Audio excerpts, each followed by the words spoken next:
La nuit tombait tôt. Sur la plaine, l'hiver traînait encore ses griffes, et le vent descendait des collines avec une humeur de couteau. La cabane de bois se tenait là, seule, à l'écart du chemin principal, là où la terre finissait par glisser vers la rivière. Personne ne venait jusque-là, sauf le froid, les coyotes, et parfois, les souvenirs. Avant de continuer, dites-nous en commentaire quelle heure il est, et d'où vous nous regardez. Commençons. Ethan Calloway vivait dans ce silence depuis 10 ans. 10 hivers, 10 étés, 10 saisons de poussière et de pluie, à compter les mêmes gestes. Réparer une planche, resserrer un clou, nourrir le cheval, couper du bois, surveiller la fumée du poêle. Il avait choisi cet endroit comme on choisit une punition qu'on croit méritée. La rivière, au printemps, portait la neige fondue et les branches arrachées. En été, elle chuchotait entre les pierres. En automne, elle se couvrait de brume comme d'un voile. Et en hiver, elle se durcissait, sombre et froide, gardant ses secrets sous une peau fragile. Ce soir-là, elle avait la voix d'une bête en colère. Ethan sortit pour vérifier la tache du toit. Le ciel était sans lune, mais les nuages s'ouvraient parfois, laissant passer un éclair qui dessinait les collines, les herbes couchées et le ruban d'eau en contrebas. La pluie tombait de travers, frappant son chapeau, ruisselant sur son manteau. Il sentit la boue aspirer ses bottes, et, sous le fracas du tonnerre, il entendit ce grondement sourd, continu. La rivière avait gonflé. Il descendit quelques pas vers la pente. Son cheval, Jasper, hennit nerveusement dans l'abri. Les animaux sentent les choses avant les hommes. Ethan posa la main sur la barrière pour se stabiliser. Un nouvel éclair zébra le ciel, et il vit l'eau, une masse brune, rapide, chargée d'écume, de troncs, de débris. La rive avait reculé, des morceaux de terre s'effondraient avec un bruit mou, avalés dans le courant. Il allait remonter quand un son étrange traversa la tempête. Pas un animal, pas le bois qui craque, quelque chose de plus humain, mais avalé par le vent, brisé par l'eau, un cri ou un souffle. Ethan se figea. Il n'aimait pas les voix. Les voix amènent des histoires, les histoires ramènent des visages, et les visages, lui, il les avait enterrés. Le son revint, plus net, comme une plainte courte, étranglée. Ethan sentit son cœur se serrer malgré lui. Il prit sa lanterne, la protégea sous son manteau et s'avança jusqu'au bord, là où la pente devenait dangereuse. La pluie fouettait la flamme, la faisait trembler. Il se pencha, cherchant à travers les gerbes d'eau. Un troisième cri, plus proche. Alors il la vit. Une forme sombre tournoyait près des rochers, emportée, ramenée, comme un vêtement pris dans un tourbillon. Mais ce n'était pas un vêtement. Une main surgit, disparut. Une tête apparut une fraction de seconde, des cheveux collés au visage, puis l'eau avala tout. Ethan n'eut pas le temps de réfléchir. Son corps décida avant sa tête, comme autrefois, quand les balles sifflaient et qu'il fallait choisir entre avancer et mourir. Il lâcha la lanterne, se coucha presque pour ne pas glisser, et chercha quelque chose à quoi s'accrocher. Une corde était enroulée près de la barrière. Il la saisit, l'attacha à un piquet, puis enroula l'autre extrémité autour de sa taille. Le courant rugissait, la boue sous ses genoux glissait. Il jura entre ses dents, puis descendit encore, se rapprochant de l'eau. Chaque pas le rapprochait d'une mauvaise idée. Il savait ce que la rivière faisait aux hommes. Il avait vu des corps gonflés, des regards vides. Il avait promis de ne plus jamais risquer sa vie pour quelqu'un. Ce serment, il l'avait fait au milieu d'un champ de cendres, longtemps avant de venir ici. Mais la forme se débattait. Un éclair illumina la scène. La femme heurta un rocher, se retourna, et un bras resta accroché une seconde. C'était sa chance. Ethan plongea la main dans l'eau glacée. Le froid lui mordit les os. Il tenta d'attraper le poignet, mais le courant lui arracha la prise. La femme disparut, et il fut tiré en avant, sa corde se tendant brusquement. Il se rattrapa de justesse, le visage frappé par l'eau. Ses doigts s'ouvrirent, cherchant encore. Il sentit une peau, un tissu, puis la main. Cette fois, il serra de toutes ses forces. La femme était plus légère qu'il ne l'aurait cru, mais le courant la rendait lourde, comme si la rivière voulait la garder. « Tiens bon !» hurla-t-il, sans savoir si elle l'entendait. Il tira, recula, glissa, se rattrapa. La corde lui scia la taille. Ses épaules brûlaient. Un tronc passa, manquant de les heurter. Ethan plaqua son corps contre le sol et attendit qu'il s'éloigne, puis reprit, centimètre par centimètre. La femme ne se débattait plus. Sa tête ballottait. Ses lèvres avaient la couleur de la nuit. Quand il la ramena enfin sur la boue, elle ne bougea pas. Ethan resta une seconde à genoux, haletant, la pluie lui fouettant la nuque. Il posa 2 doigts sur son cou, chercha un pouls. faible, présent. Il sentit un relief étrange. Un collier de cuir, trempé, serré. Sur sa peau, sous l'eau, des traces de peinture ou de terre, des motifs que la pluie n'effaçait pas totalement. Il la souleva. Son corps était glacé, saturé d'eau. Son manteau à lui se gorgea immédiatement. Il remonta la pente comme on remonte un mur, tirant sur la corde, jurant, glissant, se relevant. Jasper hennit dans l'abri, comme s'il comprenait que quelque chose d'important venait d'entrer dans leur vie. Dans la cabane, l'air était chaud, chargé de fumée. Ethan posa la femme près du poêle, sur une couverture. Il retira son propre manteau, trempé, puis hésita avant de toucher aux vêtements de l'inconnu. Les mains d'un homme sur une femme. Même pour la sauver, cela pouvait devenir une faute. Mais sa peau était froide, et sa respiration était trop courte. Il coupa le tissu là où il le fallait, dégagea sa poitrine pour vérifier qu'elle respirait. Sous la chemise collée, il vit des ecchymoses anciennes, des marques de cordes, des bleus qui racontaient une histoire sans mots. Il détourna les yeux, la gorge serrée, et alla chercher de l'eau chaude. Il frotta ses mains, essuya son visage. Il posa une bouilloire sur le feu. Quand il revint, la femme avait bougé légèrement. Un souffle, puis un son, faible, comme une syllabe. Pas de l'anglais, pas de l'espagnol. Une langue qui roulait et claquait. Une prière ou une malédiction. Ethan s'assit sur une chaise, comme on garde un prisonnier qui n'a pas été capturé. Il se sentait stupide, il se sentait en danger. Pas à cause d'elle, mais à cause de ce que sa présence réveillait en lui. Il avait appris à vivre avec le vide. Le vide ne demande rien. Le vide ne vous regarde pas. La femme ouvrit les yeux une fraction de seconde. 2 éclats sombres, pleins de peur. Elle tenta de se redresser, mais son corps refusa. Sa main chercha quelque chose, puis retomba. « Tu es en sécurité ?» dit Ethan, la voix rauque. Elle ne comprit pas, ou ne voulut pas comprendre. Ses yeux glissèrent vers la porte, vers la fenêtre, vers l'extérieur, comme si le danger était encore là, prêt à entrer avec la pluie. Ethan suivit son regard. Il n'y avait la nuit, mais il se rappela les traces de cordes, les bleus. Il se rappela le cri dans la tempête. Quelqu'un l'avait poussé à la rivière, ou quelqu'un l'y avait traqué. Il se leva, prit son fusil au-dessus de la cheminée, vérifia la chambre. Un geste ancien, automatique. Puis il posa l'arme près de la porte, pas pour la menacer, mais pour se rappeler qu'il était encore capable de protéger. La femme ferma les yeux. Sa respiration s'accéléra, comme si elle rêvait d'une fuite. Ses lèvres murmurèrent cette langue étrangère. Ethan s'approcha, posa un chiffon chaud sur son front. Sa peau frissonna sous le contact. Elle ne le repoussa pas, mais sa mâchoire se serra, comme un animal blessé qui accepte l'aide sans baisser la garde. Dehors, la rivière continuait de rugir.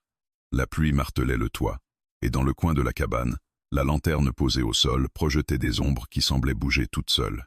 Ethan resta là, à écouter. Les bruits de la tempête, les craquements du bois, le souffle fragile de l'inconnu. Il pensa qu'il aurait pu la laisser. Il pensa qu'il aurait dû la laisser, mais il l'avait tirée de l'eau comme on arrache une vérité à la nuit. Dans un éclair de lucidité douloureuse, il comprit. Il venait de briser la règle la plus importante de sa vie. Il n'était plus seul, et ce destin-là, qu'il avait cru figé, venait de changer. La nuit s'étira lentement, lourde et sans contour précis, comme si le temps lui-même hésitait à avancer. Dans la cabane, le feu crépitait doucement, lançant des éclats orangés contre les murs de bois. Ethan restait assis, immobile, les coudes sur les genoux, le regard fixé sur la femme étendue près du poêle. Chaque respiration qu'elle prenait semblait incertaine, arrachée à la rivière comme elle l'avait été elle-même. Il avait vu des blessés avant, trop souvent.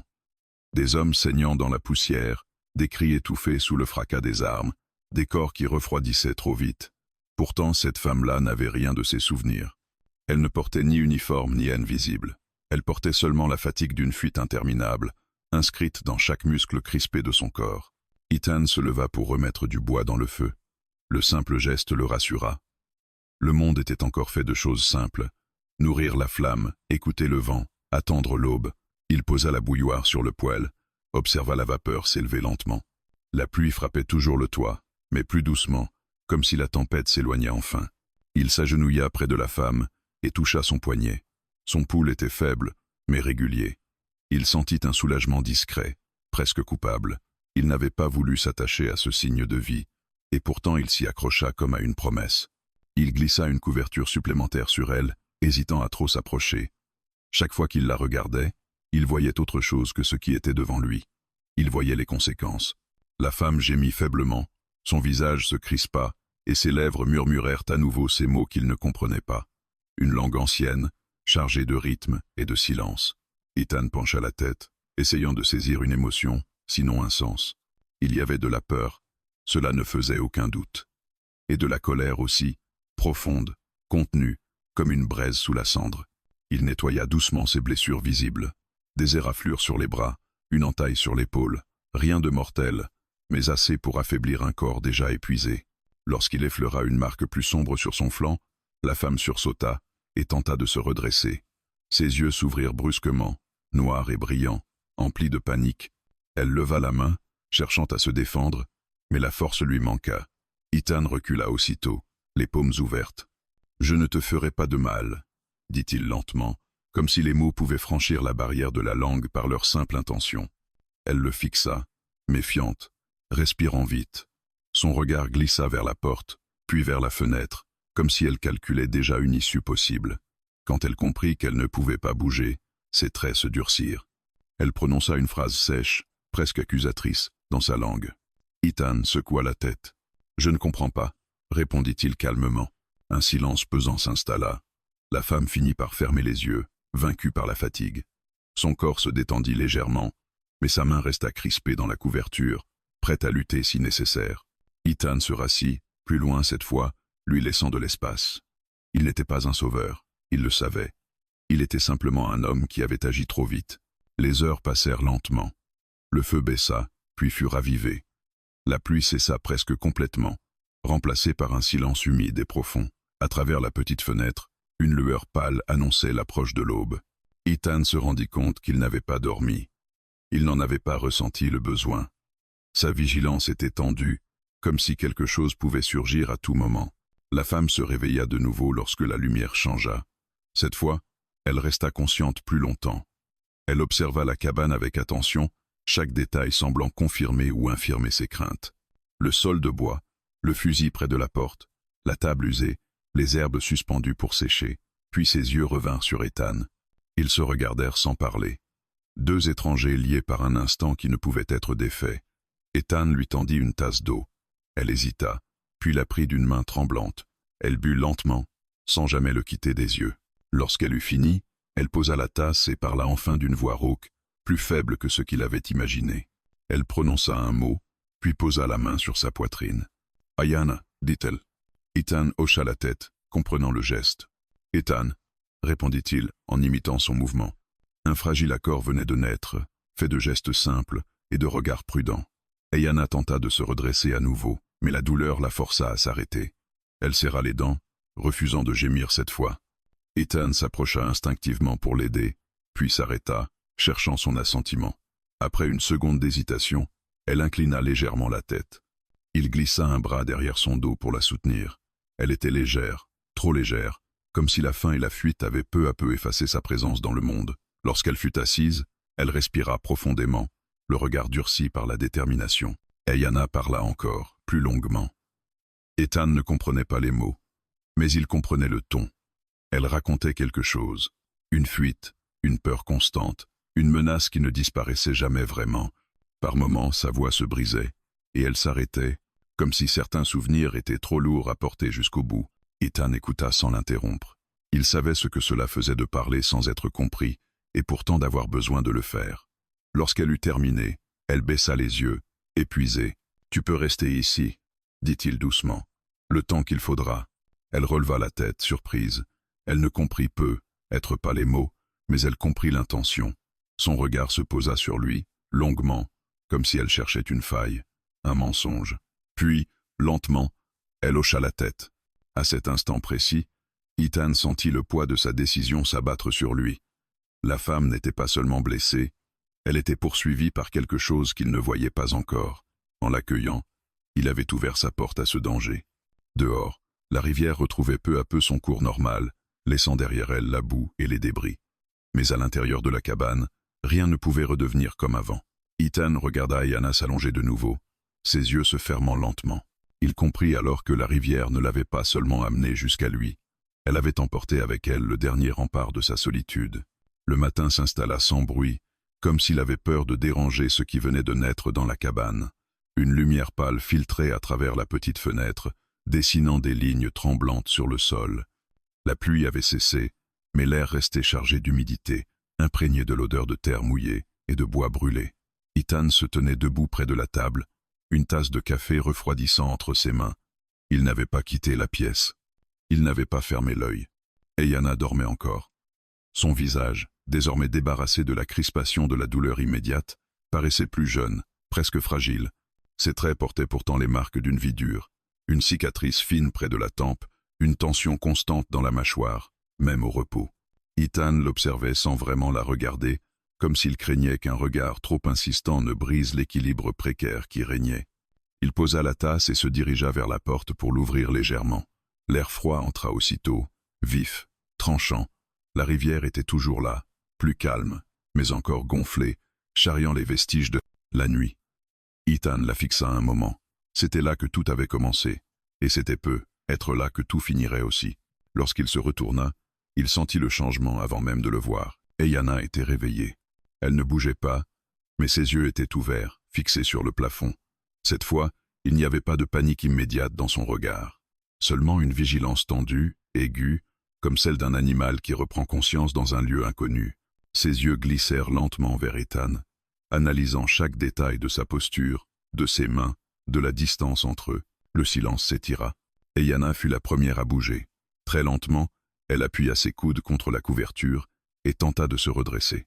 La douleur la traversa aussitôt. Son souffle se coupa, mais elle refusa de s'allonger.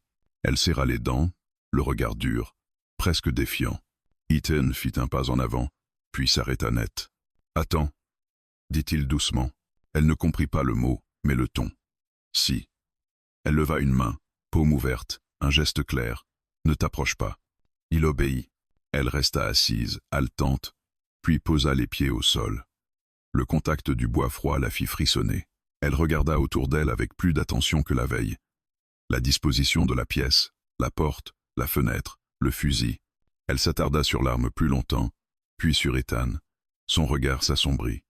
Elle parla, d'une voix plus ferme cette fois. Les mots étaient rapides, chargés de tension. Ethan reconnut le ton de quelqu'un qui exige des réponses. Il secoua lentement la tête. « Je ne comprends pas ta langue », dit-il calmement. Il désigna la porte, puis la rivière au loin. « Je t'ai trouvé là. » Il mima le courant, une chute, puis le geste de tirer quelqu'un hors de l'eau. C'était maladroit, presque ridicule, mais suffisant.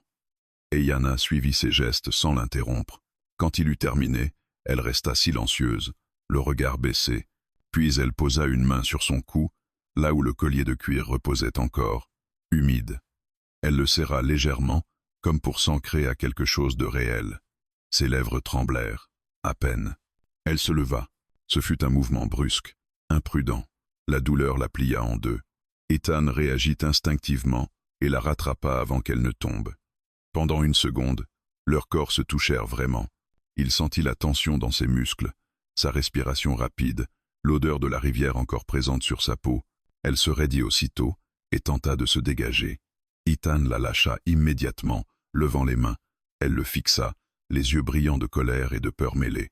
Puis elle posa de nouveau les pieds au sol, chancelante, mais debout. Eyanna fit quelques pas hésitants vers la porte. Chaque mouvement semblait lui coûter. Elle atteignit la poignée, la saisit, tenta de l'ouvrir. Ethan n'intervint pas. Il resta là, immobile, même lorsque la porte s'ouvrit sur l'air froid. Elle regarda dehors. La liberté était là, à quelques pas, mais aussi le danger. Elle le sentit aussitôt. Son regard se posa sur les collines, sur la ligne des arbres. Elle inspira profondément, comme pour se préparer à courir, puis son corps refusa encore une fois. Ses jambes tremblèrent, et elle dut s'appuyer contre le chambranle pour ne pas tomber. Elle ferma les yeux. Quand elle se retourna vers Ethan, quelque chose avait changé. La colère était toujours là, mais elle était désormais mélangée à une résignation amère. Elle parla plus lentement, choisissant ses mots, comme si elle savait qu'ils ne seraient pas compris, mais qu'ils devaient quand même être dits. Elle raconta. Elle parla de la fuite, de nuits sans feu, de pas compter dans la poussière, de voix derrière elle, jamais trop loin. Elle parla de la rivière, non pas comme d'un accident, mais comme d'un dernier recours, une frontière qu'elle espérait infranchissable. Ethan l'écouta sans bouger. Il comprenait sans comprendre. Chaque mot qu'il ne saisissait pas était remplacé par une image, une émotion. Il connaissait ce regard-là, celui de quelqu'un qui a été traqué trop longtemps. Quand elle eut terminé, Ayana se laissa glisser contre le mur, épuisée. Ethan s'approcha lentement, très lentement, et posa une couverture sur ses épaules. Cette fois, elle ne protesta pas, elle ne le remercia pas non plus. « Tu peux rester », dit-il simplement. Il ne mima rien. Il parla comme on parle à quelqu'un qui doit décider par lui-même. Ayana releva la tête. Elle scruta son visage, cherchant la moindre trace de mensonge, de calcul. Elle ne trouva qu'une fatigue semblable à la sienne. Un homme usé, comme elle. Elle détourna les yeux. Le silence retomba, mais il n'était plus le même. Il n'était plus hostile. Il était chargé d'une tension nouvelle, faite de questions non posées et de choix différés. Ethan alla chercher du pain, le coupa en deux, le posa sur la table. Il recula d'un pas, lui laissant l'espace. Ayana observa la nourriture longuement avant de s'en saisir. Elle mangea lentement, prudemment, comme si chaque bouchée pouvait disparaître. Lorsqu'elle eut fini, elle s'allongea de nouveau sur la couverture, le dos tourné à Ethan. Il crut un instant qu'elle s'endormait, mais il la vit serrer le collier dans sa main. Elle ne dormait pas. Dehors, un corbeau passa au-dessus de la rivière et lança un cri rauque. Ethan sentit un frisson lui parcourir l'échine. Il savait que ce calme n'était qu'un répit. Il savait que les histoires comme celle d'Ayana ne s'arrêtaient jamais au bord d'une rivière. Mais pour la première fois depuis longtemps, il n'éprouva pas l'envie de fuir. Il s'assit près du feu, le regard perdu dans les flammes, tandis que derrière lui, une femme apache, entre la méfiance et l'épuisement, acceptait malgré elle de rester en vie un jour de plus. Et dans ce silence fragile, quelque chose d'irréversible continuait de prendre forme. Le jour s'écoula comme une longue respiration retenue. La cabane semblait plus petite que la veille, non pas parce que les murs avaient bougé, mais parce que deux présences, désormais, occupaient le même air. Ethan s'efforçait de retrouver ses habitudes, ranger les outils, vérifier les clous, raccommoder une planche au seuil, préparer la soupe dans la marmite noire. Pourtant, chaque geste se heurtait à une évidence nouvelle. Il n'était plus seul avec ses pensées. Et la solitude, quand elle se brise, laisse entrer tout ce qu'elle avait réussi à tenir dehors. Ayana restait près du poêle. Par moments, elle fermait les yeux comme pour écouter le silence, comme si le silence possédait des messages invisibles. Puis, sans prévenir, elle se redressait, le regard tendu vers la fenêtre, attentive à des bruits que lui ne percevait pas. Son corps portait encore la rivière. Ses cheveux séchaient en mèches sombres, ses mains gardaient une légère tremble, et ses vêtements, mal recousus, sentaient la boue et le feu. Elle acceptait l'abri, mais refusait la détente. C'était une vigilance née dans la fuite, une vigilance qui ne s'éteint pas parce qu'un toit se referme. À la mi-journée, Ethan sortit pour couper du bois. L'air avait changé. Il faisait plus froid, mais plus net. Le ciel s'était dégagé, et la rivière brillait au loin, encore trouble, encore gonflée. Jasper broutait près de l'abri, l'oreille tournée vers la cabane. Ethan leva la hache, abattit le premier coup dans une bûche humide. Le choc lui secoua les bras, et avec ce choc revint, sans qu'il le veuille, une autre sensation. La vibration d'un fusil tiré trop près de l'oreille, le grondement sourd d'une charge, les cris confus dans la poussière. Il s'arrêta un instant, la hache dans la main, le souffle court. Des images passèrent derrière ses yeux. Il les repoussa comme il l'avait toujours fait, mais ce jour-là, elles revenaient avec plus d'insistance, comme attirées par la présence d'Ayana, par cette femme qui l'avait ramené de l'eau et qui portait, elle aussi, un passé prêt à mordre. Quand il rentra, les bras chargés de bûches, il trouva Ayana debout, très droite malgré la douleur. Elle tenait le collier de cuir entre ses doigts, comme un talisman. Ses yeux étaient fixés sur quelque chose qu'Ethan ne vit pas tout de suite. Puis il comprit, elle regardait son fusil, accroché près de la porte. Elle s'approcha lentement, pas comme quelqu'un qui veut voler une arme, mais comme quelqu'un qui veut comprendre ce qu'elle représente. Elle posa la main, à quelques centimètres seulement du bois, sans le toucher. Son visage se durcit. Ethan posa les bûches près du feu. « C'est juste pour, au cas où, dit-il, sachant qu'elle ne saisirait pas les mots. » Mais il fit un geste, la porte, l'extérieur, puis sa propre poitrine, comme pour dire « protégée ». Ayana resta silencieuse. Puis, elle parla. Sa voix était plus grave que d'habitude, plus lente. Elle prononça plusieurs phrases, et dans chacune, Ethan entendit la même chose, la méfiance. La question qui ne voulait pas mourir, pourquoi un homme seul garde-t-il une arme si proche de son cœur? Ethan chercha ses propres réponses, mais les mots restaient coincés. Il s'assit sur la chaise près de la table, passa une main sur son visage. Il fit signe à Ayanna de s'asseoir aussi. Elle hésita, puis s'installa sur le banc, droite, prête à se lever au moindre danger. Le feu crépitait. Le bois humide lâchait une odeur forte. Ethan prit une pierre et un vieux couteau, et, sur la table, il traça un dessin simple, une rivière, puis un homme, puis une femme. Il fit le geste du courant, puis celui de tirer. Ayanna suivit. Elle comprenait l'histoire de la nuit, mais ce n'était pas cela qui la tenait. Alors Ethan dessina autre chose, des chevaux, plusieurs, des silhouettes d'hommes. Il posa la pointe du couteau sur les figures et fit mine de poursuivre, de traquer. Puis il montra Ayanna. Il posa le couteau près de son propre torse et fit un geste de bouclier. Un silence lourd s'installa.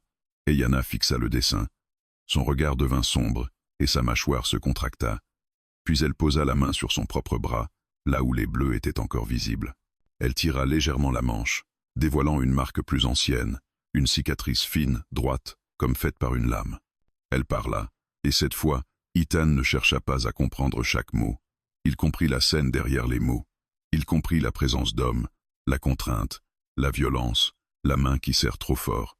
Il comprit la fuite au milieu de la nuit, sans chaussures parfois, sans eau, la gorge sèche et l'oreille tendue au galop. Ayanna se leva soudain, comme si le récit lui brûlait la poitrine. Elle se dirigea vers la fenêtre, regarda les collines. Ses doigts se crispèrent sur le rebord. Et puis, sans se retourner, elle parla encore, plus vite, plus cassant. Ethan sentit que ce qu'elle disait n'était pas seulement une histoire. C'était une accusation adressée au monde entier. Il se leva à son tour, mais resta à distance. Il n'osa pas la toucher. Ayanna finit par se tourner vers lui. Elle posa 2 doigts sur sa tempe, puis sur sa poitrine. Son regard s'embua une fraction de seconde, puis se durcit. Ethan vit alors quelque chose qu'il n'avait pas voulu voir jusqu'ici. Derrière la peur, il y avait une rage contenue. Une rage qui ne demandait pas vengeance pour le plaisir, mais justice pour respirer à nouveau. Elle montra la porte, puis mima un groupe d'hommes, puis un geste de corde, puis un geste de chute dans l'eau. La rivière n'avait pas été un accident, elle avait été une dernière option. Ethan sentit un frisson lui courir le long du dos.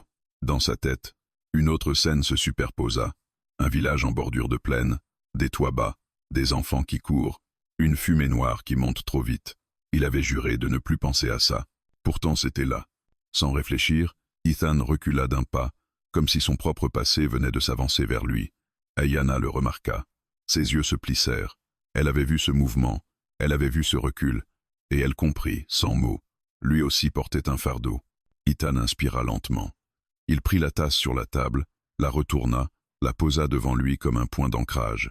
Il n'avait jamais raconté sa vérité à personne, pas même à la rivière. Mais le regard d'Ayanna ne lui laissait plus d'espace pour se mentir. Il parla. Sa voix sortit d'abord rugueuse, étrangère à ses propres oreilles. Il parla sans chercher à être compris, comme Ayanna l'avait fait. Il parla parce qu'il fallait que cela existe hors de lui. « J'ai été soldat », dit-il, et il fit un geste vague, comme pour désigner une époque lointaine. Il posa 2 doigts sur ses yeux, puis pointa à l'extérieur, comme s'il voyait encore quelque chose au loin. « J'ai obéi. J'ai suivi des ordres. » Il s'interrompit. Les mots lui donnaient envie de vomir. Il reprit, plus bas. « Et un jour, j'ai choisi de ne pas réfléchir. » Il fit un geste de fusil, puis un geste de feu. Il pointa la table, puis traça avec son doigt des silhouettes qui tombent. Il n'avait pas besoin de détails. Les détails, il les portait déjà. Mais il voulait qu'Ayanna comprenne l'essentiel. Il avait participé à quelque chose de mauvais, pas parce qu'il l'avait désiré, mais parce qu'il l'avait accepté. Ayanna le regardait sans cligner des yeux. Elle ne semblait pas surprise. Peut être que, dans son monde, tous les hommes armés portent une faute. Peut être qu'elle avait appris à reconnaître cette ombre sur les visages. Ethan posa la main sur sa poitrine, là où la culpabilité logeait comme une pierre. Il murmura, presque pour lui-même. « C'est pour ça que je suis ici. » Loin. Ayanna fit un pas vers lui. Lentement. Elle s'arrêta à la distance exacte où elle pouvait encore reculer si nécessaire. Son regard descendit vers ses mains, puis remonta vers ses yeux. Et, pour la première fois, Ethan vit une fissure dans sa colère, une compréhension sombre, profonde, comme si elle savait que la violence ne naît pas seulement dans les hommes mauvais, mais aussi dans les hommes fatigués, ceux qui ont peur, ceux qui obéissent. Elle parla doucement cette fois, quelques mots seulement, puis elle posa sa main, très brièvement, sur son propre cœur. Elle ne le pardonnait pas, elle ne le condamnait pas non plus, elle disait autre chose. Nous avons tous deux survécu à quelque chose qui voulait nous détruire. Ethan sentit sa gorge se serrer. Il détourna légèrement le visage, honteux de l'émotion. Il ne pleurait pas, il ne pleurait jamais, mais il sentit cette brûlure derrière les yeux, cette faiblesse qu'il avait enterrée sous 10 années de silence. Et Yana retourna s'asseoir près du poêle. Elle prit une couverture et la ramena autour de ses épaules. Ses doigts jouaient avec le collier, encore et encore, comme si elle s'assurait qu'il était toujours là. Le feu baissa puis reprit. Le jour avançait. Ethan resta debout un long moment, immobile, à écouter la cabane respirer. Il comprit que le passé ne se tait pas parce qu'on le veut.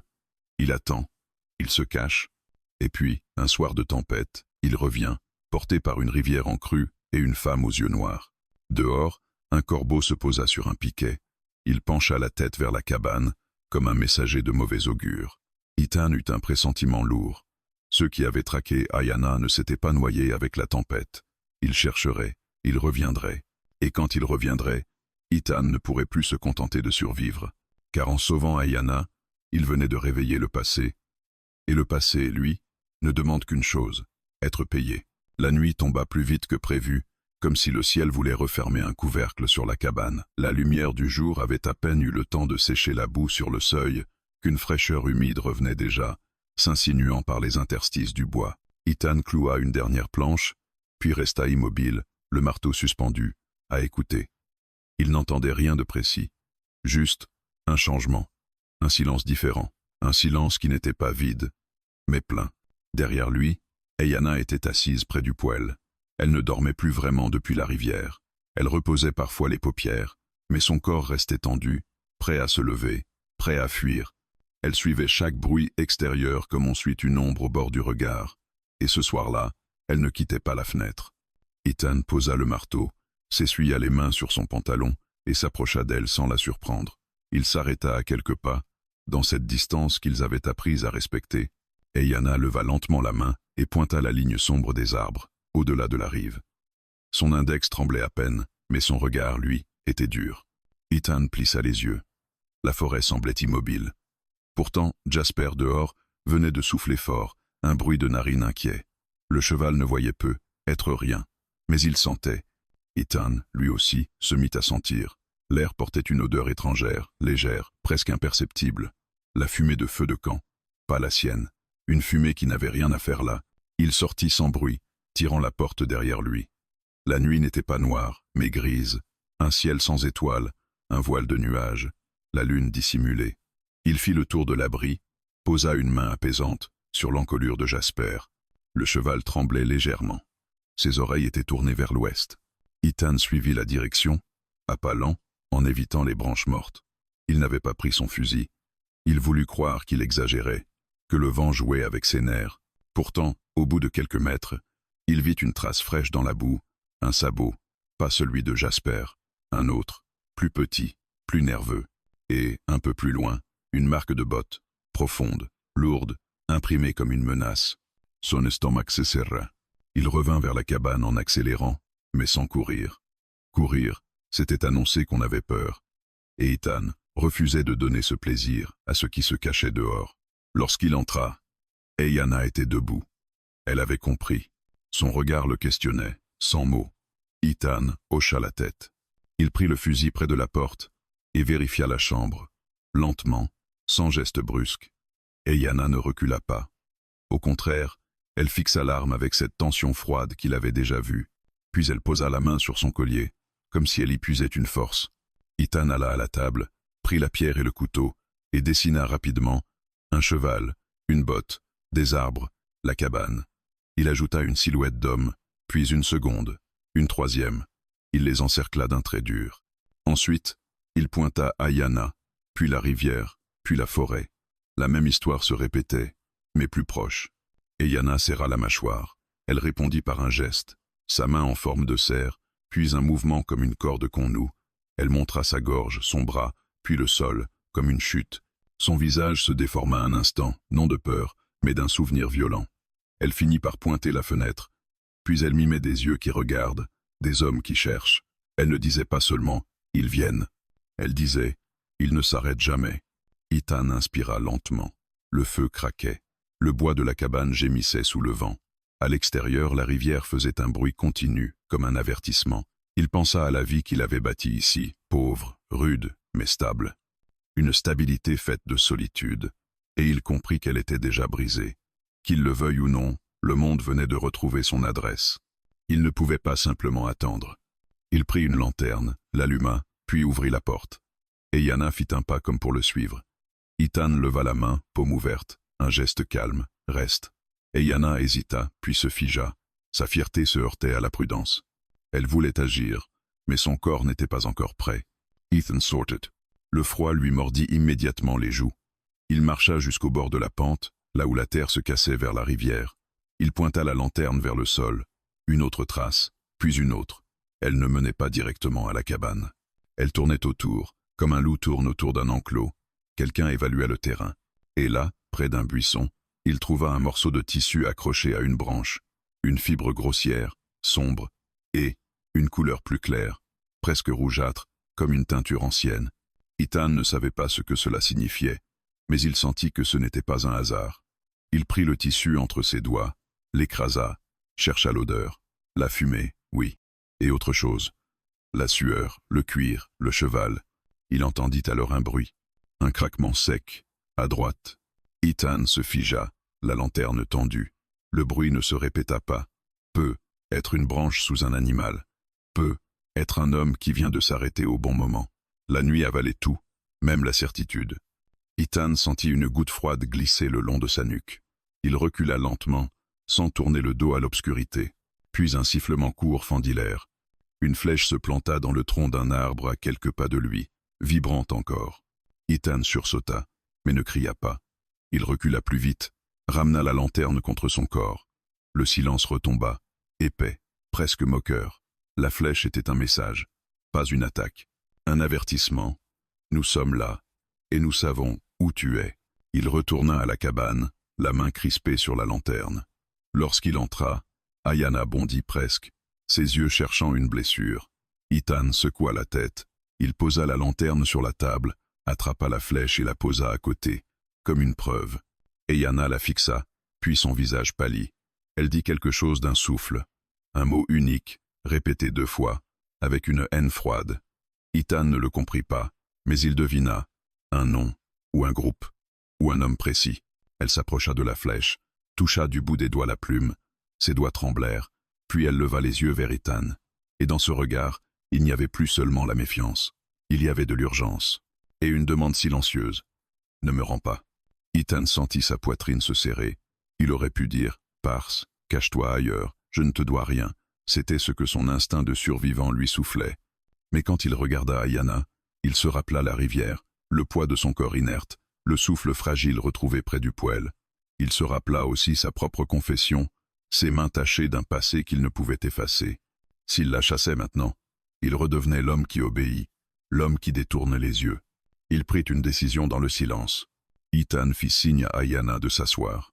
Il posa devant elle une carte rudimentaire qu'il avait tracée autrefois sur un bout de papier, les collines, la rivière, un vieux chemin de chasse, une gorge étroite entre 2 rochers. Il pointa la gorge, puis la cabane, puis la gorge encore. Il mimait une route. Et Yana comprit partiellement. Elle secoua la tête, pointa la cabane, puis elle pointa l'extérieur et fit un geste de cercle, comme ils entourent. Elle fit ensuite un geste de couteau, rapide, trop rapide, comme si elle voyait déjà le sang. Ethan se leva, attrapa un sac, commença à y mettre des provisions, pain sec, viande fumée, une gourde, des couvertures. Il ajouta une petite boîte de médicaments, des bandages, et Yana le regardait faire, son expression serrée. Elle voulait partir, mais elle savait qu'elle n'irait pas loin seule, pas dans cet état. Ethan prit ensuite un autre objet, un vieux revolver, rangé dans un tiroir. Il le posa sur la table, loin d'elle, mais visible. Et Yana le fixa, puis leva les yeux vers lui. Ethan posa sa main sur sa poitrine, puis sur le revolver. Il ne disait pas « je te donne une arme ». Il disait « si tu dois te défendre, tu ne seras pas nu ». Et Yana s'approcha lentement. Elle ne prit pas le revolver tout de suite. Elle le regarda comme on regarde une chose maudite. Puis, très doucement, elle posa ses doigts dessus. Son visage resta fermé. Mais dans ses yeux, Ethan vit une étincelle. Une part d'elle refusait d'être victime une seconde fois. Le vent se leva dehors, plus fort. La cabane craqua. Jasper rennit, nerveux. Ethan se figea. Puis, au loin, un son monta, faible mais clair, un appel, comme un cri d'homme, lancé pour être entendu. Un autre répondit, plus loin, plus grave. Il ne se cachait plus. Il se signalait. Il se rapprochait. Eyanna recula d'un pas, la main sur son collier. Elle murmura encore ce nom, celui qu'elle avait soufflé en voyant la flèche. Ses lèvres tremblaient, mais son menton restait relevé. Elle ne pleurait pas. Elle se préparait. Ethan prit son fusil, glissa la sangle sur son épaule, puis regarda la porte comme si elle venait de changer de forme. Sortir, c'était entrer dans une guerre qu'il n'avait pas choisie. Rester, c'était offrir une cible immobile. Et dans les deux cas, il y avait un prix. Il se tourna vers Eyanna. Il posa un doigt sur la table, puis traça un trait vers la porte, puis un autre vers la gorge sur la carte. Il pointa ensuite la rivière. Il finit en tapant légèrement son propre torse. « Je prends la responsabilité. » Eyanna le fixa longtemps. Puis, contre toute attente, elle fit un petit signe de tête. Pas un remerciement, pas une soumission, un accord de guerre, une alliance imposée par la menace. Ils restèrent un instant immobiles, à écouter les appels au loin. Le feu crépitait comme un cœur affolé. La flèche sur la table semblait vibrer encore, comme si elle portait une malédiction. Ethan comprit alors, avec une lucidité glaciale, que la rivière n'avait pas seulement apporté Eyanna, elle avait ramené la violence dans sa vie, et cette fois, il n'aurait pas le droit de se cacher derrière le silence, car ceux qui les cherchaient n'étaient plus un souvenir. Ils étaient déjà là, dans la nuit, en train de se rapprocher, pas après pas. Ils partirent avant que la nuit ne décide à leur place. Ethan éteignit la lampe, recouvrit les braises d'une couche de cendre, comme s'il voulait effacer toute trace de chaleur humaine. Il ferma la porte sans claquer, mais le bois gémit tout de même, comme un aveu. Eyanna se tenait près de lui, enveloppée dans une couverture et dans une détermination froide. Elle avait glissé le revolver dans sa ceinture, sans ostentation, comme une nécessité. Son regard ne cessait d'aller et venir, de la rivière aux arbres, de l'ombre aux collines, comme si elle comptait les dangers invisibles. Jasper fut scellé sans bruit. Le cheval souffla, impatient, nerveux, mais Ethan posa une main ferme sur son encolure, un contact qui calmait plus qu'un mot. Eyanna observa la manière dont Ethan bougeait. Pas de gestes inutiles, pas de panique, seulement l'efficacité d'un homme qui a déjà fui dans sa vie. Elle comprit, à sa façon, que cette fuite n'était pas une improvisation. Ethan avait des chemins dans sa tête, des plans nés d'années passées à survivre loin des hommes. Ils quittèrent la cabane par l'arrière, là où la pente descendait vers un vieux sentier de chasse.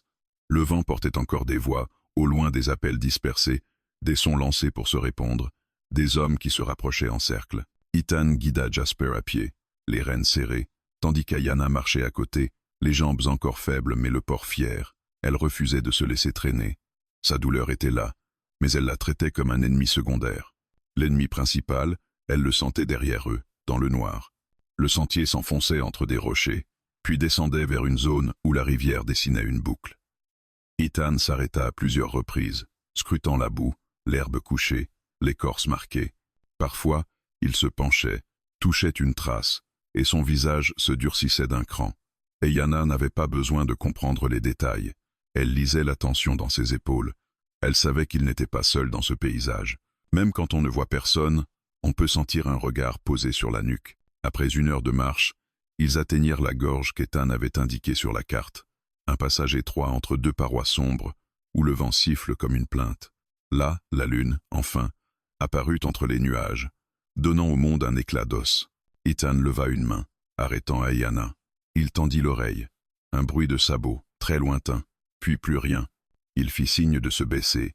Ils avancèrent en silence, collés au rocher. Jasper suivait, docile, comme s'il comprenait que le moindre hennissement pouvait tuer. Eyanna sentit ses poumons brûler. La gorge étroite lui rappelait d'autres pièges, d'autres couloirs, où l'on ne peut ni fuir ni se battre correctement. Elle posa une main contre la pierre froide, comme pour s'assurer qu'elle était réelle, qu'elle tenait encore debout, qu'elle n'était pas de nouveau une proie. Au milieu de la gorge, Ethan s'arrêta et désigna le sol, une empreinte de botte, fraîche, Il leva les yeux vers Ayana. Son regard disait « Ils nous ont devancés, ou peu, être. Ils ont déjà exploré ce passage. La gorge n'était pas un secret, elle était un entonnoir, et les entonnoirs servent à attraper. » Ayana inspira lentement et prit la parole d'une voix basse, pressée, comme si elle voulait le convaincre sans mots partagés. Elle pointa la gorge, puis l'extérieur, puis fit le geste d'un cercle qui se referme. Ensuite, elle posa sa main sur sa poitrine, puis sur celle d'Ethan, et secoua la tête. Elle voulait dire « Si on continue, on se fait prendre ». Elle désigna alors un repli dans la roche. Plus haut, une fissure menant vers un chemin escarpé. Elle connaissait la pierre, elle connaissait les hauteurs, elle connaissait ce langage-là, le terrain, l'instinct, la survie. Ethan hésita. Monter, c'était fatiguer Ayana. Monter, c'était abandonner Jasper ou risquer de le faire chuter. Mais rester dans la gorge, c'était accepter d'être coincé. Il regarda Ayana, ses yeux sombres, sa mâchoire serrée, et il comprit quelque chose de simple. Elle n'était pas seulement une femme sauvée. Elle était une survivante qui avait déjà échappé à pire que la faim, à pire que la rivière. Il hocha la tête. Ils conduisirent Jasper jusqu'à un renfoncement, où les rochers formaient une sorte de petite alcôve. Ethan attacha le cheval, caressa son museau, et murmura quelques mots comme une prière. Puis il prit le sac, plaça la sangle sur son épaule, et aida Ayana à grimper. Elle refusa d'abord son bras, par fierté, puis accepta quand la pente devint trop raide. Son souffle se hacha, mais elle monta, les doigts agrippés à la pierre, les genoux tremblants, la détermination comme seul carburant. Ils atteignirent un plateau étroit, couvert de broussailles. De là, la gorge était visible comme une fente sombre dans le monde. Ethan s'accroupit derrière un buisson, glissa le fusil entre ses mains. Ayana s'agenouilla à côté, le revolver prêt mais encore bas, comme si elle ne voulait pas le brandir avant d'être sûre. Le silence se fit si dense qu'il pouvait entendre la rivière au loin, et même le frottement d'une branche contre une autre. Puis les hommes apparurent. D'abord un, puis deux, puis trois silhouettes glissant dans la gorge. Ils avançaient prudemment, mais avec assurance, comme des chasseurs qui savent qu'ils sont proches. La lune accrochait parfois un reflet sur un canon, sur une boucle de ceinture, sur un couteau. L'un d'eux s'arrêta, se pencha vers l'empreinte, la toucha. Il murmura quelque chose à ses compagnons. Le groupe se resserra. Ayana sentit la colère monter en elle comme une vague noire. Son corps entier se raidit. Ethan posa une main sur son avant-bras, un geste léger, presque rien mais suffisant pour lui dire « Pas maintenant ». Ayana serra les dents. Ses yeux brûlaient. Elle avait fui trop longtemps. Elle en avait assez de courir. Le plateau sur lequel elle se trouvait n'était pas seulement une cachette, c'était une frontière intérieure, un endroit où l'on choisit de continuer à survivre ou de se battre enfin.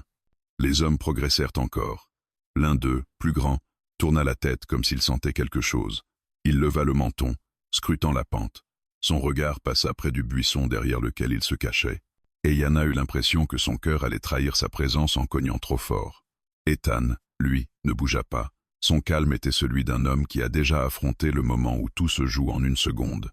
Le chef, car c'en était un, cela se voyait à la façon dont les autres se taisaient, fit un signe. Deux hommes s'écartèrent, commençant à grimper la pente, lentement, en cherchant des prises. Ethan comprit immédiatement. Ils allaient ratisser le haut. Ils n'étaient pas venus seulement pour suivre une trace. Ils étaient venus avec une méthode, avec la certitude que la proie était là. Ayana posa sa main sur son collier, comme si elle y trouvait la force d'un peuple entier. Elle murmura un mot, un son bref, chargé de mépris. Ethan la regarda. Il ne comprenait pas le mot, mais il comprenait l'idée. Ceux-là ne lâcheront pas. Et lui, il comprit autre chose. S'ils attrapaient Ayana, la cabane ne serait plus qu'un détail. Ils le tueraient ou le laisseraient vivre avec la honte. Et la honte, il en avait déjà trop. Ethan fit un geste rapide, resté basse, reculé vers l'arrière du plateau. Il voulait éviter la confrontation, pas par lâcheté, mais parce qu'ils étaient en infériorité. Pourtant, Ayana ne bougea pas tout de suite. Elle fixait l'homme qui grimpait. Son regard disait « Si je recule encore, je ne m'arrêterai jamais ». Sa respiration s'accéléra, non de peur, mais d'un choix en train de se faire. Les deux grimpeurs se rapprochaient. On entendait leurs bottes racler la pierre, leur souffle, le frottement de leurs vêtements. Ethan estima la distance. Trop proche. Il devait agir. Il arma son fusil. Ayana tourna la tête vers lui. Leurs regards se croisèrent. Aucun mot, mais une question entière. Fuir ou résister? Ethan vit, Dans ses yeux, tout ce qu'elle avait vécu, la traque, la rivière, la corde, la violence. Il sentit, en lui, remonter sa propre scène de feu et de cris, celle qu'il avait confessée sans la décrire. Il réalisa que, cette fois, il pouvait faire autrement. Cette fois, il pouvait choisir, non pas obéir, non pas détourner les yeux, choisir. Il hocha la tête, lentement, et ce simple geste fut comme une promesse. « Je ne te rendrai pas cette fois. » Eyanna serra le revolver. Ethan visa non pas pour tuer, mais pour stopper. Quand le premier homme passa la ligne des broussailles, Ethan tira. Le coup claqua dans la gorge comme un tonnerre. La balle frappa la pierre près de la botte de l'homme. L'éclatant, l'homme recula en jurant, surpris. Les autres levèrent aussitôt leurs armes, criant, cherchant d'où venait le tir. Ethan tira une seconde fois, plus près, frappant le sol devant eux. Les hommes se plaquèrent contre la roche. Le chef hurla des ordres. La gorge se transforma en chaos. Des pas, des voix, des éclats. Eyanna, elle, profita du désordre. Elle se redressa juste assez pour viser, non pour tuer pas encore, mais pour imposer sa présence. Elle tira une fois, un coup sec, qui fit tressaillir l'un des hommes et le força à se replier. Ce n'était plus une fuite, c'était un message. Nous sommes ici, et nous ne sommes plus seuls, et nous ne courons plus comme des ombres. Ethan recula avec Eyanna, se déplaçant vers l'arrière du plateau, utilisant le relief comme couverture. Les hommes, en bas, hésitaient. Ils n'avaient pas prévu une résistance aussi précise. Ils s'attendaient à une proie blessée. Ils trouvaient une proie qui mord. Eyanna respira fort, la douleur revenant comme un rappel brutal. Mais elle resta debout. Ethan la soutint d'un bras. Pas comme un homme qui possède, comme un homme qui partage le poids du monde. Ils disparurent derrière un repli de la roche, poursuivis par les voix, mais gagnant quelques secondes précieuses. Et dans ces secondes, Ethan comprit que tout avait changé. Il ne pouvait plus seulement fuir. À partir de maintenant, chaque pas serait un choix. Chaque nuit, un combat. Et le destin d'Eyanna et le sien ne se déciderait plus dans le courant d'une rivière, mais dans la façon dont ils accepteraient enfin de tenir tête à la peur. Ils ne s'arrêtèrent pas tout de suite. Ils se contentèrent d'exister dans la roche, dans les replis du plateau, comme deux ombres accrochées au monde. Le bruit des voix en bas montait par vagues, des ordres, des jurons, des appels brefs. Par moments, un silence tombait, si brutal qu'il semblait annoncer le pire. Ethan gardait le fusil serré contre lui, la joue humide contre le bois, l'œil collé aux failles de la pierre. Eyanna respirait fort, la main sur son flanc, mais ses yeux restaient fixes, brûlants. Elle n'avait pas peur de mourir. Elle avait peur d'être reprise. Un coup partit en contrebas. Le son claqua, ricocha, se perdit dans la gorge. Une pluie de gravier tomba au-dessus d'eux. Ethan eut le réflexe de se tasser, de couvrir Eyanna d'un bras. Elle gronda dans sa langue, pas contre lui, mais contre cette idée d'être protégée comme une enfant. Pourtant elle accepta le geste. Pas par faiblesse, par calcul. Ethan glissa un regard vers elle. Elle hocha la tête. Elle comprenait le rythme de la chasse. Ils allaient attendre. Les hommes en bas allaient tenter de remonter plus loin, de les prendre en tenaille, de les forcer à descendre. La gorge, si elle les avait sauvés une minute, devenait maintenant une cage. Ethan recula de quelques pas, guidant Eyanna vers l'arrière du plateau. Là, un sentier minuscule descendait en zigzag entre les rochers, presque invisible si on ne savait pas le chercher. Il l'avait découvert des années plus tôt, en suivant un cerf blessé. Il menait vers la rivière, là où l'eau s'élargissait avant un coude, bordé de saules tordus. En bas, il y avait un espace où l'on pouvait se cacher ou se noyer. Ils descendirent lentement. Eyanna glissa une fois, se rattrapa, jura à voix basse. Ethan lui donna sa main. Elle la prit sans discuter. Il sentit sa paume froide, sa force toujours là malgré la douleur. Derrière eux, un cri. Les chasseurs avaient compris qu'ils bougeaient. Ethan accéléra, pas assez pour faire tomber Eyanna, mais assez pour ne pas être rattrapé à découvert. Ils atteignirent enfin le bas. La rivière était noire, lourde, mais plus calme qu'à la nuit de la tempête. Pourtant, elle gardait cette menace sourde. Si vous glissez, elle ne vous pardonnera pas. Ils se cachèrent derrière des saules. Ethan posa un doigt sur ses lèvres, puis pointa la rive opposée. Plus loin, un vieux tronc couché faisait comme un pont naturel, large et glissant. Passer par là était possible, mais risqué. Eyanna suivit du regard et secoua la tête. Trop exposé, trop lent. Elle pointa plutôt une zone de galets, en aval, où la rivière semblait moins profonde. Elle avait l'œil pour l'eau. Elle savait lire les courants comme on lit la peur sur un visage. Ethan hésita. Traverser ici signifiait entrer dans l'eau, avec ses bottes lourdes, son fusil, son sac, et Ayana, blessée, pourrait être emportée. Mais rester, c'était les laisser grimper sur eux. Il n'y avait pas de bonne option, il n'y avait que des options chères. Des pas se firent entendre en amont. Le groupe se dispersait. Ethan vit une silhouette entre les arbres, puis une seconde. Les hommes descendaient par plusieurs chemins. Ayana posa la main sur son collier, puis sur le sol. Elle ramassa une pierre, la pesa, puis la glissa dans sa paume comme une arme. Elle n'avait pas besoin d'un fusil pour être dangereuse. La rivière lui avait pris la faiblesse. Il lui restait le feu. Ethan fit signe. Attendre. Il voulait voir le chef. Il voulait comprendre qui menait cette traque. Un chasseur ordinaire aurait abandonné après la gorge. Cela insistait. Ils avaient un ordre. Une obsession. Le chef apparut enfin. Il était plus grand que les autres, enveloppé dans un manteau sombre, le chapeau bas, le visage à moitié couvert par une écharpe. Il avançait sans se presser, comme s'il savait que le temps travaillait pour lui. Ses hommes regardaient partout, mais lui regardaient droit devant, vers la rivière, vers les saules, vers l'endroit où Ethan et Ayana retenaient leur souffle. Il parla. Sa voix était basse, mais la nuit la portait. Ethan n'entendit pas chaque mot, seulement le ton, celui d'un homme qui donne un ultimatum. Ayana, elle, comprit. Son visage se ferma comme une porte qu'on claque. Elle murmura un mot avec une haine pure, la même qu'elle avait soufflée en voyant la flèche. Le chef fit un signe à ses hommes. 2 d'entre eux s'avancèrent, fusil levé. Un autre resta en arrière, près de la pente, comme pour empêcher toute fuite vers la gorge. Ethan sentit sa respiration s'alourdir. Le moment arrivait. Il aurait voulu négocier. Il aurait voulu éviter le sang. Mais il savait. Ces hommes n'étaient pas venus pour parler. Ils étaient venus pour récupérer une chose.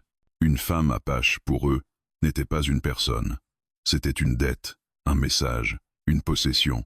Ayana se redressa légèrement derrière les saules, juste assez pour être vue. Elle ne brandit pas le revolver. Elle se montra comme on se montre à un ennemi, non pas pour supplier, mais pour dire « je suis là, et je ne disparais plus ». Son visage était calme, presque trop calme. Les hommes s'arrêtèrent net. Le chef fit un pas en avant. Il parla encore, plus fort. Ayana répondit dans sa langue, une phrase longue, coupante comme un fouet. Elle ne tremblait pas, elle ne flanchait pas. Ethan vit alors ce qui se jouait vraiment. La confrontation n'était pas seulement physique, elle était symbolique. Ayana n'acceptait plus d'être traquée comme un animal. Elle reprenait sa place, même si cela devait lui coûter la vie. Le chef leva la main. Un de ses hommes arma. Ethan tira. Le coup éclata et arracha un morceau d'écorce au-dessus de l'épaule du tireur. Ce n'était pas mortel, mais suffisant pour briser l'instant. Les hommes se jetèrent à couvert. Les fusils répondirent. Les balles frappèrent les saules, firent voler des branches, claquèrent contre la pierre. Ethan recula, protégeant Ayana, la poussant vers les galets. Ayana tira à son tour un coup sec, précis, qui força un homme à se replier en jurant. Son bras tremblait, mais ses yeux ne lâchaient pas. Elle visait pour survivre, pas pour se venger. La rivière devint un 3e ennemi. Sous les tirs, elle semblait plus bruyante, plus vivante. Ethan se pencha, attrapa Ayana par le poignet et la guida vers le bord, là où le courant était plus bas. Elle résistait, non par peur, mais parce qu'elle voulait continuer à faire face. Ethan hurla. Maintenant, même si elle ne comprit pas le mot, elle comprit la nécessité. Ils entrèrent dans l'eau. Le froid mordit instantanément. Ethan sentit ses bottes s'alourdir, la boue aspirer. Le courant poussait contre ses jambes. Ayana trébucha sur un galet, et l'eau monta jusqu'à sa taille. Ethan la retint de toutes ses forces. Une balle siffla au-dessus d'eux. Une autre frappa l'eau, projetant une gerbe glacée. Ayana cria, non de douleur, mais de rage. Elle se redressa, avança encore. Ethan dut presque la porter sur 2 pas, puis elle retrouva l'équilibre. Ensemble, ils traversèrent, mètre par mètre, l'eau cherchant à les arracher. Quand ils atteignirent la rive opposée, ils s'effondrèrent derrière un rocher, trempés, haletants. Les hommes de l'autre côté hésitaient. Traverser sous le feu, eux aussi, n'était pas si simple. Le chef, pourtant, ne recula pas. Il fit signe, et un homme s'avança avec une torche. Une torche. Ethan comprit. Ils allaient brûler les saules. Ils allaient éclairer, forcer, étouffer, comme on chasse des bêtes d'un terrier. La torche fut lancée. Le feu prit vite dans les branches sèches, malgré l'humidité. Une lueur orange se répandit, dévorant les ombres. La fumée s'éleva, portée par le vent, piquant les yeux, trahissant les cachettes. La rive devint un spectacle, des silhouettes, des éclats, des cris, la rivière reflétant l'incendie comme un mauvais rêve. Ethan sentit une colère froide le traverser. Cette fois, ce n'était pas seulement pour Ayana, c'était pour lui aussi, pour ce qu'il avait fui, pour ce qu'il avait laissé faire, pour cette impression de toujours subir. Il arma son fusil et visa plus bas, plus près. Il ne voulait pas tuer. Mais quand un homme leva son arme vers Ayana, Ethan tira sans hésiter. L'homme tomba à genoux, touché à la jambe. Son cri déchira la nuit. Le chef hurla quelque chose, furieux. Les tirs reprirent, plus désordonnés, plus violents. La situation basculait, la peur changeait de camp, mais la mort restait au milieu. Et Yana, à côté d'Ethan, se redressa malgré sa douleur. Elle ramassa une pierre, enroula un morceau de tissu autour et la trempa dans une flaque d'alcool que Ethan transportait pour le feu. Elle la regarda, puis regarda Ethan. Elle voulait brûler aussi, pas les hommes le terrain, couper leur avance, faire de la nuit une arme. Ethan comprit. Il acquiesça, et Yana lança la pierre enflammée vers un amas d'herbes sèches près de la rive. Le feu prit, créant un mur de lumière. La fumée se répandit, brouillant les tirs. Les hommes reculèrent, jurant, perdant leurs repères. Le chef tenta de contourner, mais la rivière et les flammes le forcèrent à choisir un passage étroit. Et c'est là qu'Ethan vit l'occasion. Il glissa le long du rocher, prit un angle, visa le sol devant le chef et tira. La balle frappa la pierre, projetant des éclats. Le chef recula d'un pas. Pas blessé, mais obligé de s'arrêter. Pendant une seconde, leurs regards se croisèrent à travers le feu et la fumée. Ethan vit un homme habitué à commander. Un homme qui ne supporte pas qu'on lui résiste. Un homme dont la violence est une certitude, pas une réaction. Et Yana, derrière Ethan, parla d'une voix forte dans sa langue. Elle cria le nom du chef, puis elle ajouta une phrase qui fit tressaillir les hommes autour de lui. Ethan ne comprenait pas les mots, mais il vit les faits. Certains hésitèrent, se regardèrent, comme si Ayana venait de dévoiler quelque chose. Une vérité, un secret, une honte. Le chef répondit par un ordre brutal. Ces hommes se ressaisirent. Le feu, pourtant, leur coupait la route, et la rivière les ralentissait. La chasse n'était plus simple. Elle devenait coûteuse. Une balle frappa le rocher près d'étang. Un éclat lui entailla la joue. Le sang coula, chaud, contrastant avec l'eau glacée sur sa peau. Il porta la main à son visage, sentit la brûlure. Ayana le vit, et son regard changea.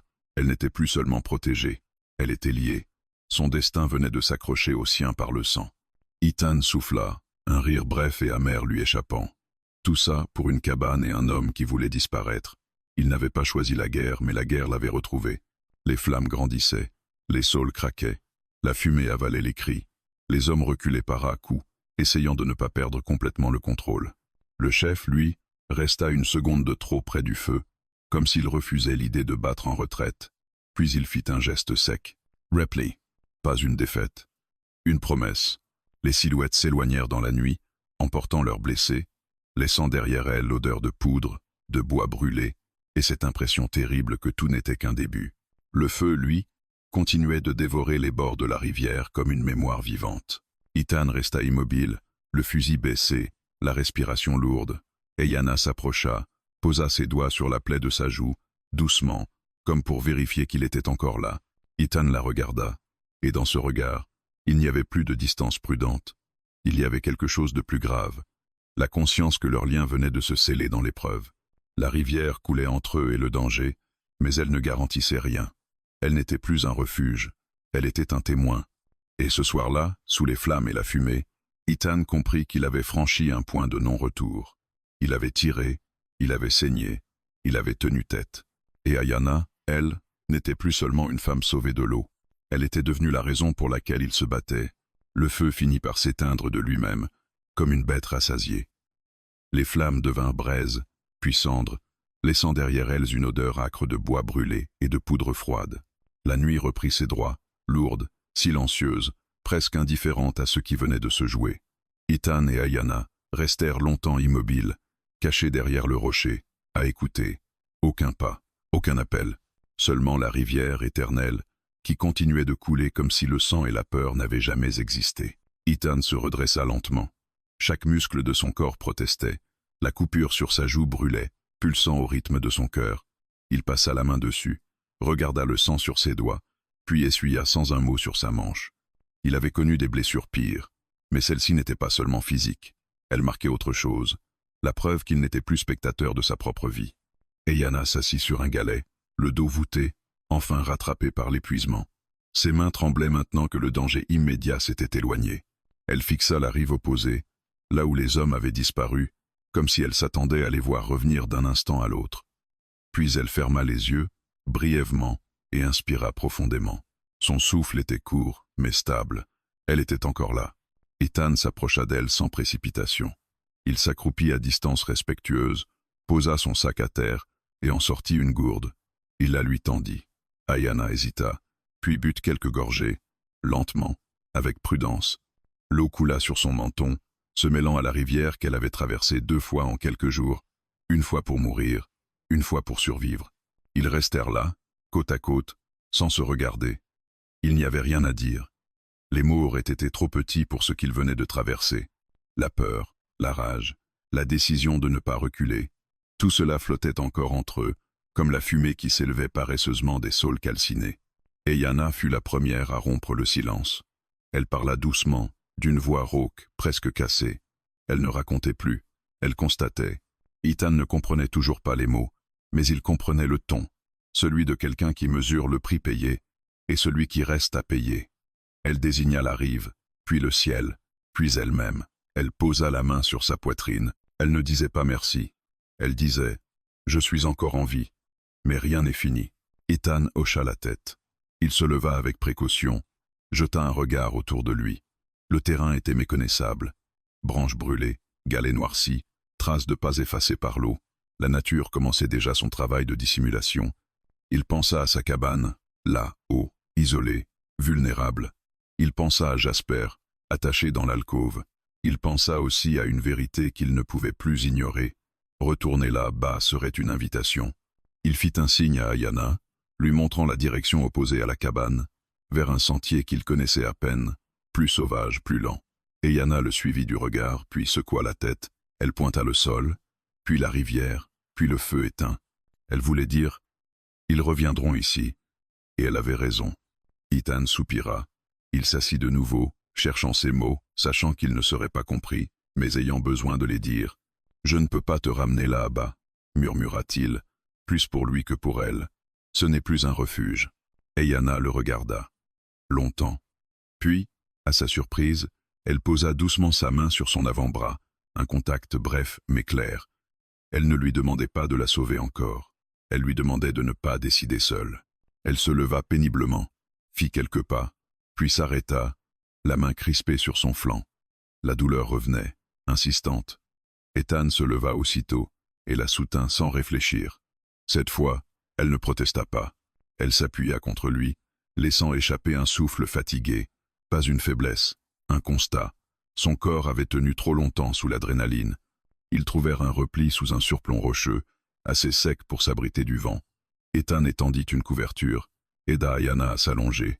Elle ferma les yeux, épuisée.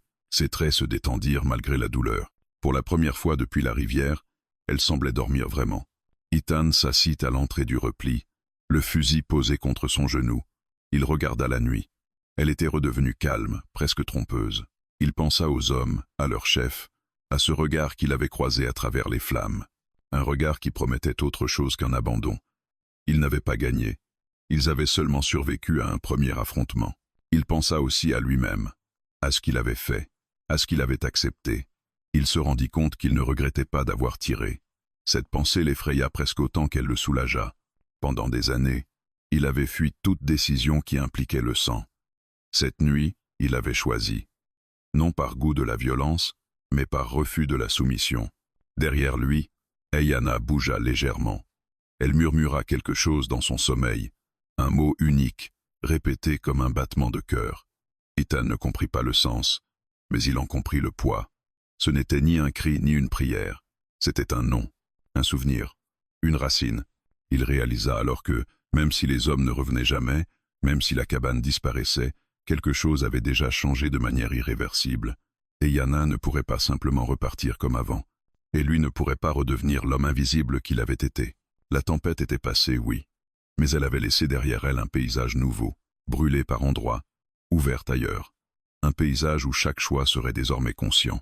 Ethan resserra sa prise sur le fusil, non par peur, mais par lucidité. Il regarda le ciel, où une étoile solitaire perçait enfin les nuages. Après la tempête, il n'y avait ni victoire ni repos. Il n'y avait qu'un lendemain à inventer. L'aube arriva sans éclat, comme une présence timide qui hésite à s'imposer. La lumière se glissa entre les rochers, pâle et froide, révélant un monde lavé de la violence de la nuit, mais encore marqué par ses cicatrices. Ethan n'avait pas dormi. Il avait veillé, assis à l'entrée de l'abri rocheux, observant chaque ombre, chaque mouvement du vent dans les herbes basses.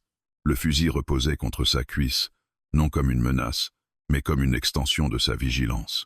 Eyanna se réveilla lentement. Son souffle était plus régulier, mais la douleur était toujours là, tapie sous sa peau.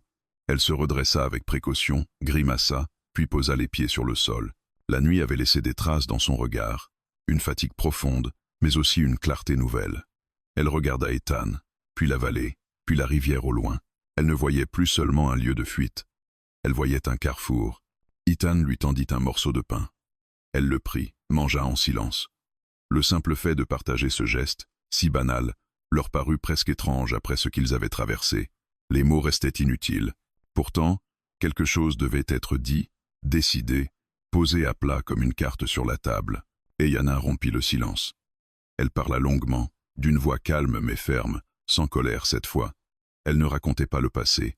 Elle parlait de ce qui venait.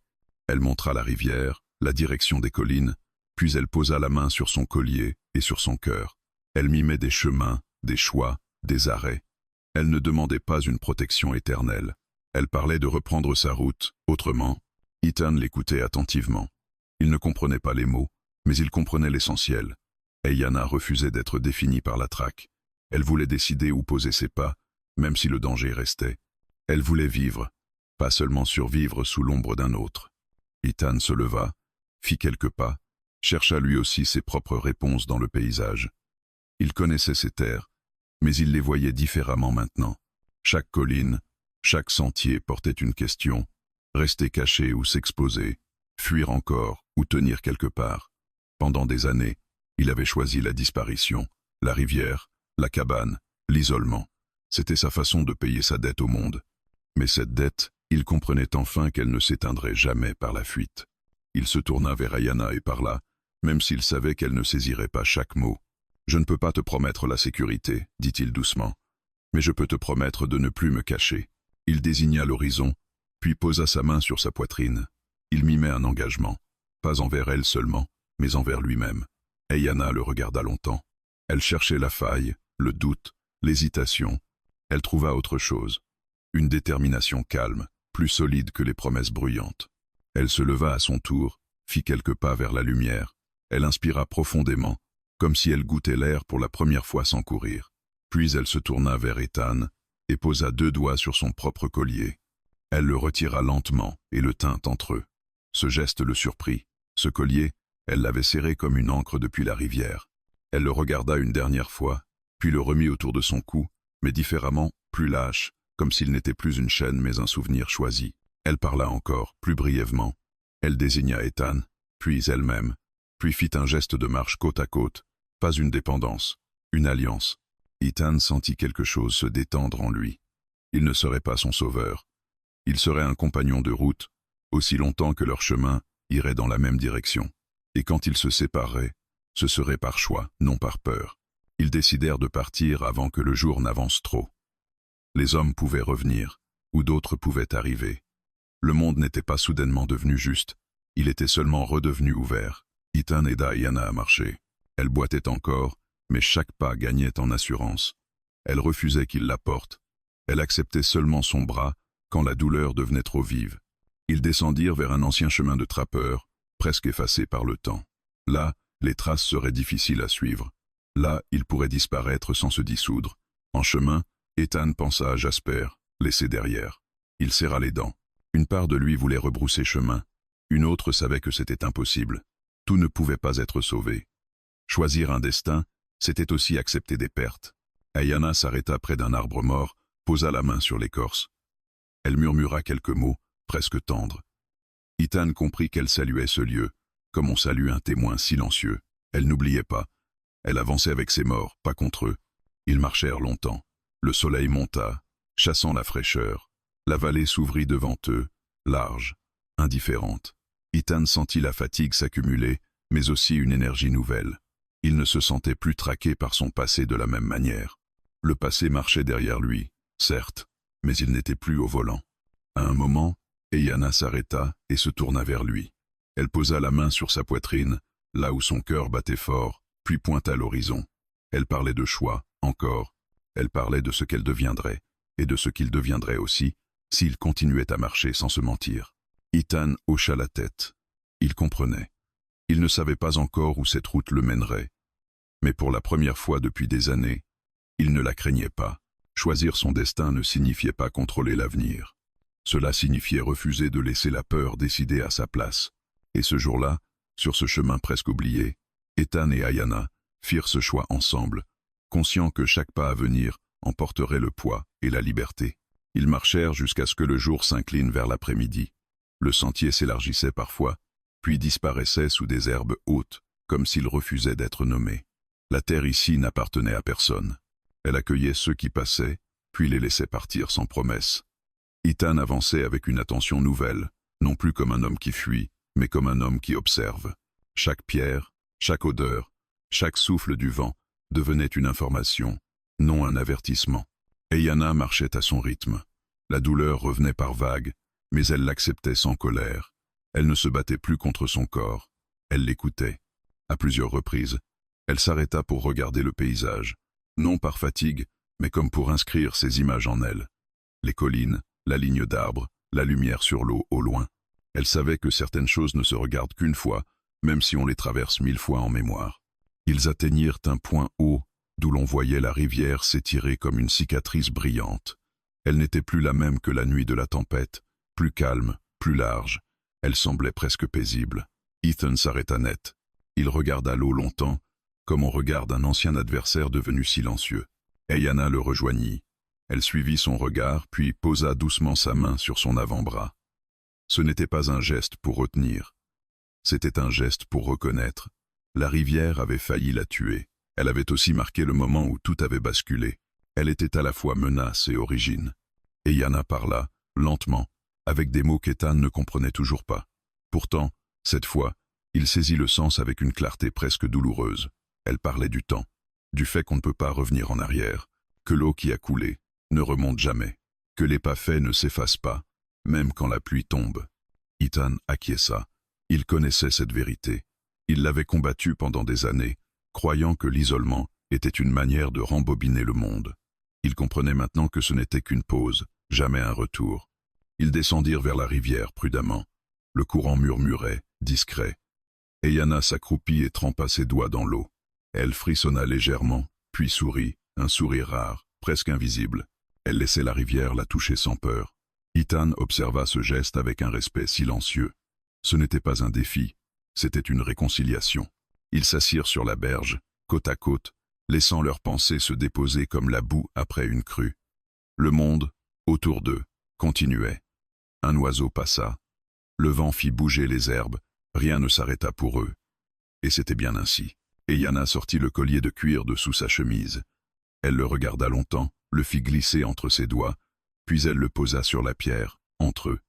Ethan retint son souffle. Ce collier n'était pas un simple objet. Il portait une histoire, un nom, un sang. Le voir posé là, sans être serré contre sa poitrine, signifiait quelque chose de définitif. Eyanna parla encore doucement. Elle expliquait, ou plutôt elle déclarait, que ce collier resterait un souvenir, non une chaîne. Qu'elle ne reniait pas d'où elle venait, mais qu'elle refusait de laisser ce passé décider de chacun de ses lendemains. Elle reprit le collier, le noua à nouveau autour de son cou, mais plus librement, comme on porte une promesse et non une obligation. Ethan sentit un poids quitter ses épaules. Il ne savait pas pourquoi. Peut-être parce qu'en la voyant faire ce choix, il comprenait qu'il pouvait en faire un aussi. Il posa son fusil contre la pierre, non pour l'abandonner, mais pour s'en détacher un instant. Il passa la main sur le bois usé, puis la retira. L'arme resterait un outil. Elle ne serait plus son identité. Ils reprirent la marche. Le chemin suivait la rivière sur un temps, puis s'en éloignait, comme une métaphore trop évidente pour être ignorée. À mesure qu'ils avançaient, Ethan se surprit à penser à l'avenir, sans se sentir menacé par lui. Pas de plan précis, pas de promesses folles, juste des possibilités ouvertes. Et Yana s'arrêta soudain et se tourna vers lui. Elle parla d'une voix calme, posée. Elle désigna une direction, puis une autre. Elle expliquait qu'ils ne marcheraient pas toujours ensemble. Pas parce qu'ils se quitteraient dans la douleur, mais parce que leur route finirait par diverger. Elle voulait qu'il le sache maintenant, dans la clarté, et non plus tard, dans la peur. Ethan l'écouta sans détourner le regard.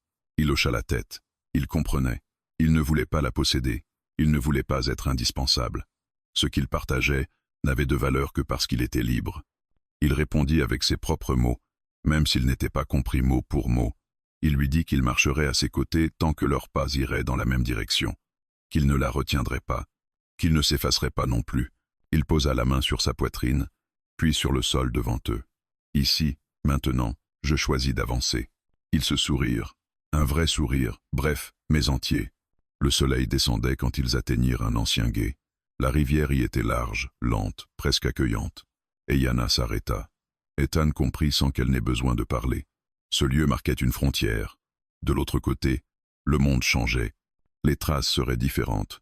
Les histoires aussi. Ils se firent face. Le moment n'était pas dramatique. Il était juste. Ethan sentit une émotion monter, mais elle ne le submergea pas. Il n'y avait pas de dette entre eux, seulement une reconnaissance profonde. Et Yana posa sa main sur son bras une dernière fois. Elle prononça son nom, clairement. Puis elle prononça le sien. Deux noms, distincts, complets. Elle sourit, puis se tourna vers le gué et s'engagea dans l'eau. Elle traversa sans se retourner. Ethan la regarda rejoindre l'autre rive. Il attendit qu'elle atteigne la terre ferme.